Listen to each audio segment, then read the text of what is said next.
Last summer, I counted exactly 0 pest-damaged tomatoes across 4 raised beds, and I did not spray a single chemical the entire season. Not neem, not pyrethrin, not even a homemade garlic solution. The year before, I lost close to 40% of my harvest to aphids, hornworms, and flea beetles, despite spending over $200 on organic sprays and traps. What changed had nothing to do with a new product or a better insecticide. It had everything to do with the 70-year-old gardening method that most modern resources have completely buried. Here is what happened.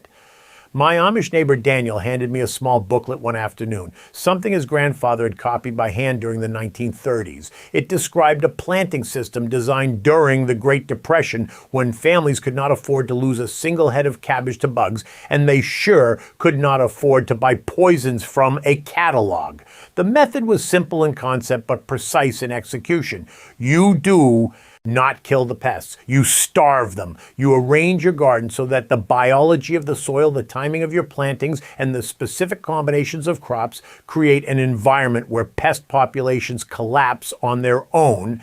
Today, I am going to walk you through exactly how to set up the system in your own garden step by step, with every measurement and variety name you need. And stay with me to the end, because I will share a specific companion planting ratio that Daniel showed me, one that university research has since confirmed, that reduces aphid populations by up to 80% in a single season. Most people have never heard of it, and there is a reason for that. Now, I want to be honest with you before we go any further. I did this the wrong way for close to 20 years. I was a spray first, ask questions later gardener. Every time I saw a chewed leaf, I reached for a bottle. I rotated chemicals the way the labels told me to. I set up yellow sticky traps. I bought beneficial insects by the thousand and released them into my garden, only to watch them fly away within hours. If you have been doing any of that, you are not alone. I was right there with you, spending money and time fighting symptoms while completely ignoring the cause. Then I started reading what was in Daniel's booklet, and I started digging into the research behind it. What I found completely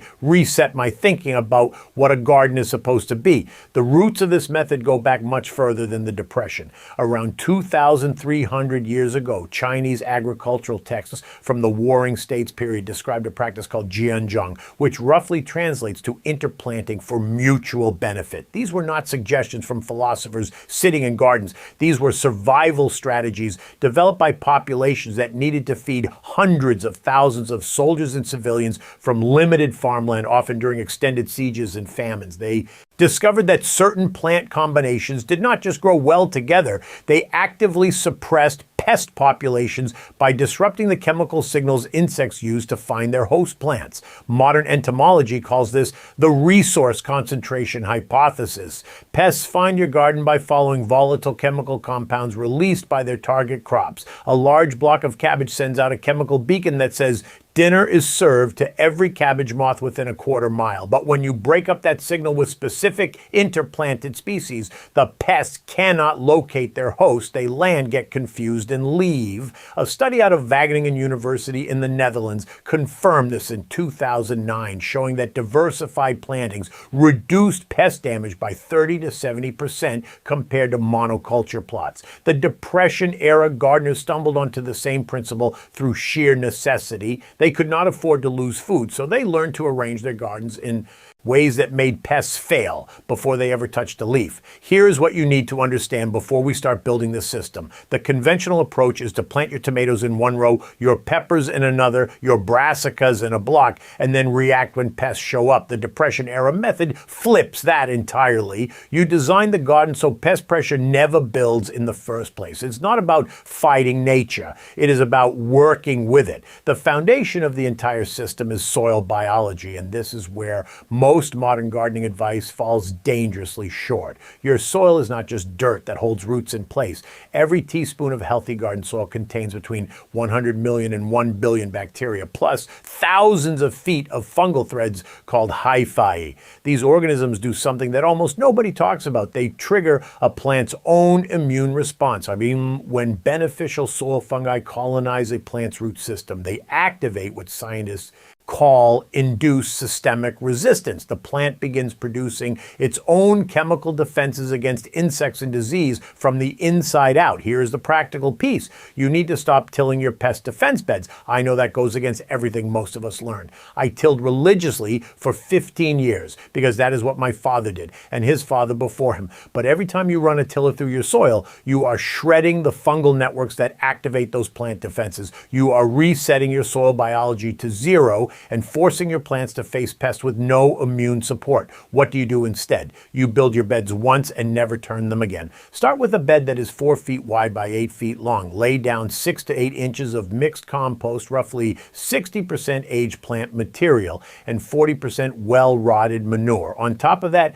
add 2 to 3 inches of coarse leaf mulch. Do not dig it in. Let it sit on the surface. Within 3 to 4 weeks, you will see white threads spreading through the lower layers of that mulch. That is your fungal network establishing itself. That is your first line of pest defense, and you did not buy it in a bottle. If you are in United States Department of Agriculture, zones 3 through 5, start this process in early spring, about 6 weeks before your last frost date, so the biology has time to activate before your transplants go in. In zones 6 through 8, you can start as early as late February. In zones 9 and 10, build these beds in fall and let them establish through your mild winter. Now, here is where things get really interesting, because once your soil is alive, the next layer of defense is how you arrange your plants. This is the piece that Daniel's booklet laid out in detail, and it is the piece that modern gardening has almost completely abandoned. During the Depression, families did not have the luxury of neat single crop rows. They needed maximum yield from minimum space, and they discovered that specific plant arrangements created what amounted to a biological shield around their most valuable crops. The principle is called trap cropping, and it works like this. You sacrifice a small percentage of your garden space to plants that pests prefer even more than your main crops. The pests concentrate on the trap crop, and you either remove those infested plants or let beneficial predators that are attracted to the pest concentration handle the problem for you. Here's exactly how to set it up. For every 4 foot by 8 foot bed of tomatoes, plant a border row of nasturtiums 6 inches from the outer edge of the bed, spacing them 8 to 10 inches apart. Nasturtiums are irresistible to aphids. The aphids will colonize the nasturtiums and largely leave your tomatoes alone. But here's the part that makes this a system and not just a trick. The aphid concentration on the nasturtiums attracts ladybugs and lacewings, which then patrol your entire bed.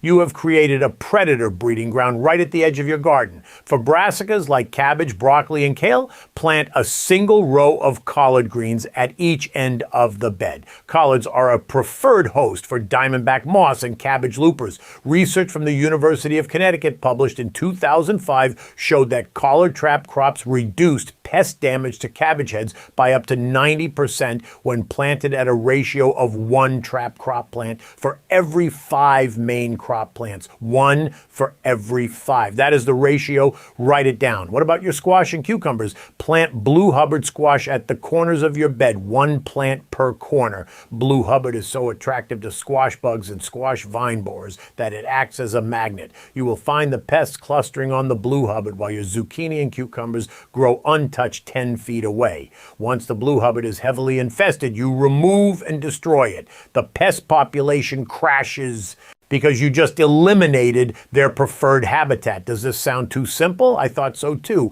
But I have been running the system for 4 seasons now, and the results are consistent every single year. Now, I want to pause here for just a moment, because what I've shown you so far, the soil biology, the trap cropping, the plant arrangements, this is just 2 of the 5 defense layers in the full system. I put everything together in a guide called the 30-Day Amish Pest-Proof Garden Protocol. Inside, you will find all 5 defense layers mapped out, a complete 4-bed rotation plan that prevents pest populations from establishing year to year, and what I call the morning walk method, which is a 5-minute daily routine that catches problems before they ever become infestations. You can grab it at backyardbuildbooks.com or scan the QR code on your screen right now. All right, let us keep going. The 3rd layer of this system is timing, and this is where most gardeners hand pests a victory without even realizing it. Every pest species has a specific emergence window, a period of days or weeks when adults emerge from the soil, mate, and lay eggs on host plants. If your crops are at their most vulnerable stage during that window, you lose. If your crops have already passed through that vulnerable stage, the pests arrive and find nothing worth eating. Here is what I learned from my Amish neighbors about timing your plantings to dodge pest cycles. In most of the eastern and central United States, cabbage moths have two main flight periods. The first is late April through mid-May. The second is mid-July through early August. If you transplant your brassica seedlings so they are well established, meaning at least 6 to 8 true leaves, before that first flight period, the plants are tough enough to tolerate minor feeding without any yield loss. In zones 5 and 6, that means starting your brassica seeds indoors 10 to 12 weeks before your last frost date, not the typical 6 to 8 weeks that most seed packets recommend. For squash vine borers, the critical window in zones 5 through 7 is late June through mid-July. That is when adult moths lay their eggs at the base of squash stems. If you direct seed your squash 2 to 3 weeks later than conventional timing, say early to mid-July instead of late May or early June, your plants will still be too small for the borers to target during peak egg laying. You will get a slightly later harvest, but you will actually get a harvest. I lost entire squash plantings 3 years in a row before Daniel pointed this out to me. For tomato hornworms, the first generation of adult moths typically emerges in late May to early June in zones 6 and 7. They lay eggs on the underside of tomato leaves. If your tomatoes are under lightweight row cover, and I mean a single layer of agricultural fabric rated at 0.5 ounces per square yard, during that 3-week egg laying window, you block the moths entirely. Remove the cover once you see the first flowers open so pollinators can access them. By then, the peak egg laying period has passed. Why does nobody teach this? Because timing-based pest avoidance does not sell products. You cannot package a planting date and put it on a shelf, but it was standard knowledge during the Depression when every family tracked frost dates, pest emergence, and moon phases in handwritten journals. That knowledge was not mystical. It was observational science practiced by people whose survival depended on getting it right. Now, here is where the system really comes together, and this is the layer that multiplies the effectiveness of everything else you have already done. You need permanent habitat strips for beneficial predatory insects, and you need them in specific locations relative to your growing beds. The conventional approach is to scatter a few marigolds around and hope for the best. The Depression-era method is far more deliberate. You plant a permanent, never-disturbed strip of specific flowering plants along the north edge of your garden, and you maintain it year-round. This strip serves as overwintering habitat, early season nectar source, and reproduction site for the predatory insects that will patrol your beds all season. Here is your planting list for a habitat strip that is 2 feet wide and runs the full length of your garden. Start with sweet alyssum, planted in a continuous line 6 inches from the bed edge, spacing plants 4 to 5 inches apart.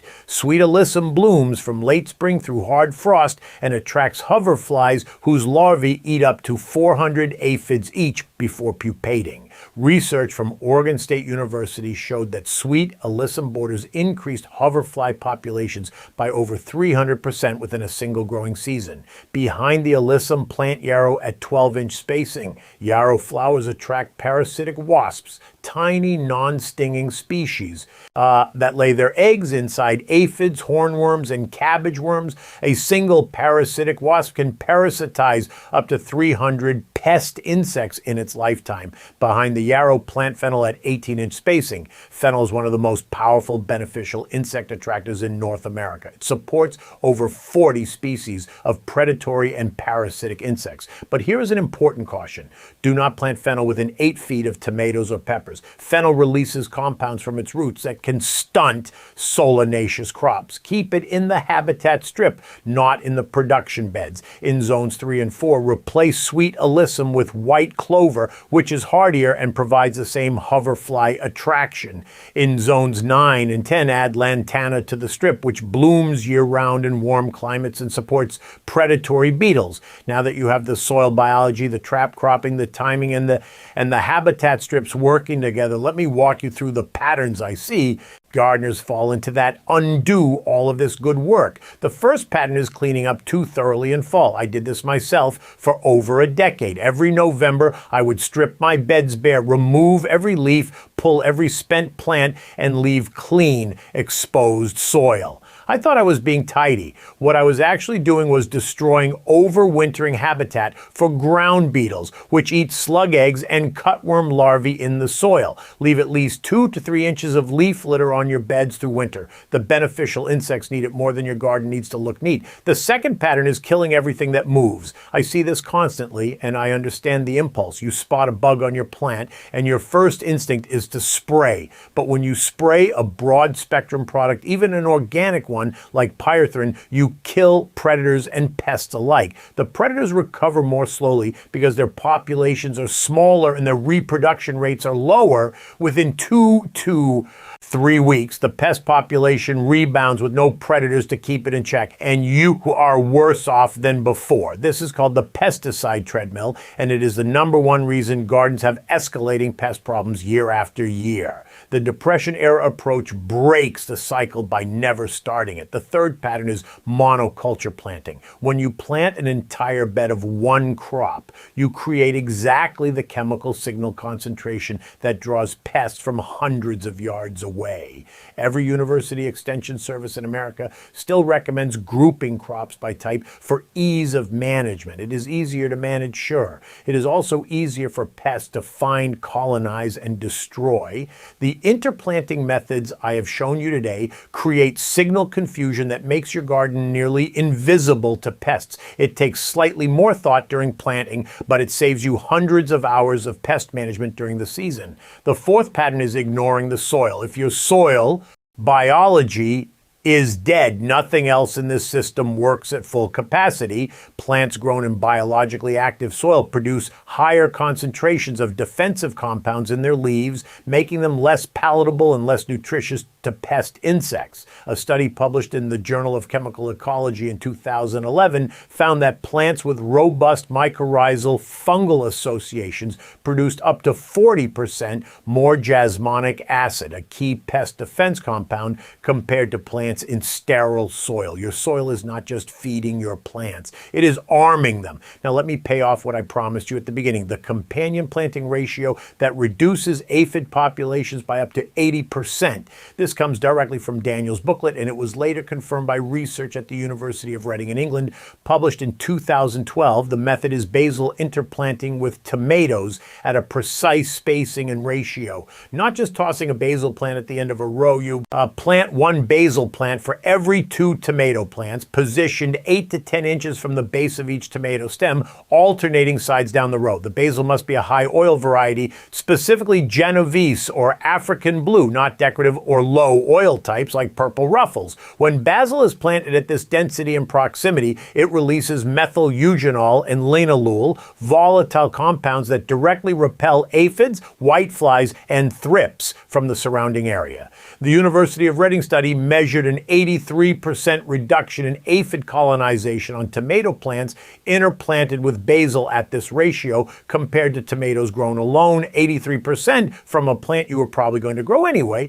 But here's the detail that makes it work. You must prevent the basil from flowering for as long as possible. Once basil bolts, its volatile oil production drops by more than half. Pinch every flower bud the moment it appears. If you stay on top of this, each basil plant will continue pumping out pest-repelling compounds for 4 to 5 months straight. I pinch my basil every 3 to 4 days during peak season. It takes me less than 5 minutes per bed. In zones 3 through 5, start your basil indoors 8 weeks before your last frost date and transplant at the same time as your tomatoes. In zones 8 through 10, you can direct seed basil alongside tomato transplants and get full season coverage. This one technique, combined with the 4 layers I walked you through today, is what took my garden from 40% pest losses to effectively 0 in a single season. Not by fighting harder, but by making the fight unnecessary. Now, what I've shared today gives you a real working foundation,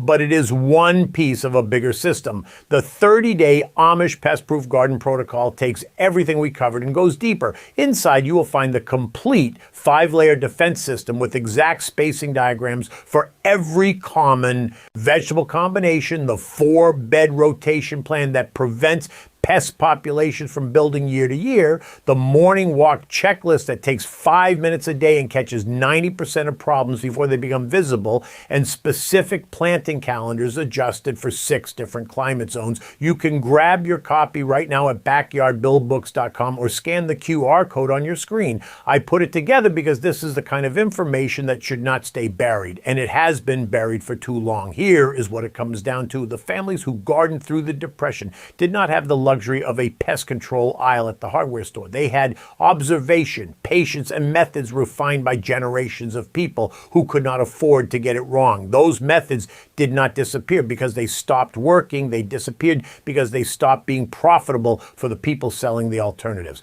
But the biology has not changed. The insects still follow the same chemical signals. The soil fungi still trigger the same immune responses. The trap crops still draw pests away from your harvest just like they did 90 years ago. You already have everything you need: a patch of ground, some seeds, and now the knowledge that was almost lost. Try it this season with just 1 bed. Set up the soil biology, plant the trap crops, time your plantings around pest emergence, and build that habitat strip along the north edge. Give it 1 full season. I think you will be surprised how quiet a garden can be when nothing is hungry enough to eat it. I would love to hear how it goes for you. Drop a comment below and tell me what you are growing this year. I read every single one. Take care out there, and I will see you in the next one.